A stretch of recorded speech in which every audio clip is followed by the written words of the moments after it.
Murder in the morning from the Hidden Killers podcast. Alec Murdaugh, for the first time in his life, may actually be saying, you know what? I am kind of guilty. That's exactly at least what it's looking like as of right now. And the shocking twist in Alec Murdaugh's new case, the convicted double murderer from South Carolina has agreed to plead guilty to federal charges related to the embezzlement of millions from his clients, according to recent court records. If Murdaugh remains steadfast in this decision all the way up to September 21st, which between now and then there's a handful of days, it will be his inaugural occasion of publicly acknowledging guilt for any crime within a court setting. Do you think he'll make it to the 21st, Stacey?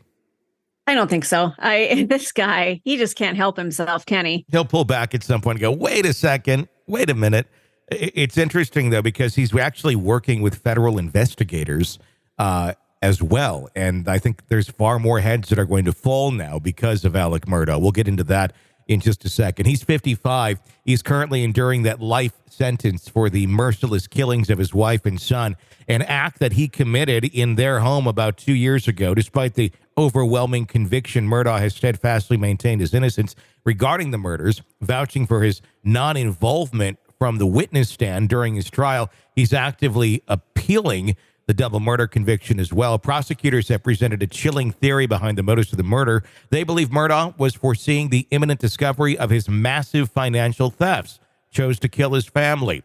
The hope was that their tragic deaths would act as a smokescreen, buying him both sympathy and a much-needed time on the clock to cover up the crimes themselves. Should the federal guilty plea materialize, it could spell extended incarceration time for Murdaugh. Even if his appeal against the murder conviction were to be successful, the federal charges ensure that freedom remains very distant, if not a complete impossibility. Investigators, both state and federal, have unraveled a web of deceit spun by Murdaugh before the tragic murders. Murdaugh is believed to have stolen significant sums from clients who are already grappling with debilitating injuries.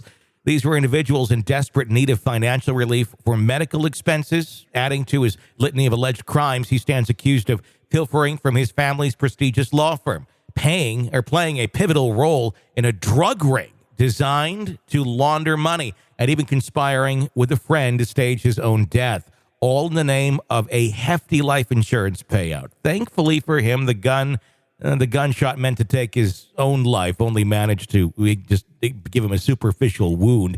As per the federal court's documentation, Murdaugh's charges are comprehensive. He faces 14 counts of money laundering, 5 for wire fraud, 1 of bank fraud, and counts of conspiracy related to wire and bank fraud. As of now, court records do not suggest any quid pro quo in terms of dropping charges for a guilty plea. The potential penalties are severe, though, each with a chance of threatening a prison term of about 20 to 30 years, which really means nothing to him because he's in there for life as it is right now. He's in there for life. That's where he's at right now. Unless, for some reason, an appeal goes through and his murder conviction is dropped or he's tried again and he's found to be not guilty. On top of that, then these other penalties would be in place. It would be amazing if not in a good way, but it would be amazing if for some way, shape, or form he manages to finagle himself out of all of this. Because if you put it all together, he's in jail for the rest of his life, no matter what, with the amount of charges that he faces. Following his indictment on 22 federal charges this past May, Murdaugh's legal representatives have remained very tight-lipped. However, they hinted at a cooperative Murdaugh, suggesting that the charges would find resolution soon without the need for a full trial. These are the financial charges. Murdaugh's alleged misdeeds extend beyond the federal landscape. Similar accusations are pending in state court. One particularly heinous act involves the theft of around $4 million in insurance settlements. The money was intended for the family of Gloria Statterfield, a dedicated housekeeper who lost her life due to a fall at the Murdaugh residence. Authorities allege that Murdaugh's close associate and former attorney Corey Fleming played a crucial role in this theft. Fleming has now pled guilty and is now serving a prison sentence nearing 4 years for his involvement with Alec Murdaugh. Further probing reveals a deeper nexus of corruption. Investigators claim that Murdaugh and his banker associate Russell Lafitte colluded to misappropriate settlement funds from clients. Lafitte, having faced a November conviction on multiple charges, is appealing his 7-year sentence. Murdaugh's extensive rap sheet includes charges of cheating, misleading bank accounts, resembling legitimate companies that manage settlements. This was supposedly a tactic to siphon off client funds seamlessly. Currently, Murdaugh is housed in protective custody in a state prison following his conviction for the brutal murders of his son, Paul, and his wife, Maggie. His legal battles are far from over, with approximately 100 state charges looming, encompassing a huge load of potential charges and time that he could be facing for those thefts, including tax evasions. A pretrial hearing for these charges is imminent, which will also be Murdaugh's first public outing since his dramatic exit from the Colton County courtroom earlier this year. This guy, Yeah. this guy. I mean, he's too much, isn't he? What I'm really curious about is his work with federal investigators right now. I'm guessing, this is speculation, that it has something to do with his drug ring that we didn't really hear a whole hell of a lot about in court the first time.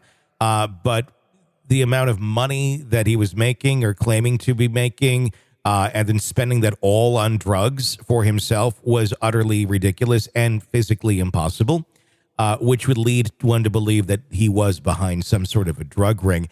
And if he's naming names and getting people arrested with federal investigators, and he's in prison for the rest of his life, people who tell on people, narcs and such, don't really fare too well behind bars. Right now, he is in protective custody, if you will. He's isolated. But, in time, those sort of things change once the press dies down, once all of the hoopla around a name slowly fades away. 4 or 5 years, I would imagine, if not sooner, he'd be in general population. But still, if you are turning over people that were involved in your schemes and they are now arrested, I don't think the odds of Alec Murdaugh surviving the rest of his life in prison and dying of natural causes are all that great. Yeah, I think there's going to be enough pissed off people that are going to be within arm's reach of him. Yeah. He will succumb to it. I don't really, it's all how he plays this. Obviously, he's a very manipulative guy. There's a lot of people behind bars right now that he already put behind bars when he was an attorney. Yeah. So there's already a group just chomping at the bit to go after him. And if he's behind the scenes now working with investigators, I don't know where that's going. I'm really honestly, at some point, if he does go back into some sort of general population, it's going to be a quick story. And I think it's going to be very much Alec Murdaugh found dead in his cell. I don't think he's going to survive in there. He's playing both sides right now. He is. He's being the manipulative, cunning person he is. And I also, you got to wonder, too, this is someone who lies about literally everything. So it's got to be difficult as an investigator on this, if you are working with Alec Murdaugh, to understand what his honesty is, what is he actually talking about that's legit and what is not. So yeah, you just don't know what you're going to get from this guy. I don't think anybody knows what he's going to give them, but that's where things are at. The investigation continues, but we may see that first guilty plea from Alec Murdaugh in court for the very first time very soon. You're locked into the Hidden Killers podcast. Want more? Start binging on all of our true crime podcasts right now through Apple Podcasts and get an ad-free experience when you sign up to be a True Crime Today Premium Plus member exclusively on Apple Podcasts. More of the Hidden Killers podcast dropping soon. Press subscribe now.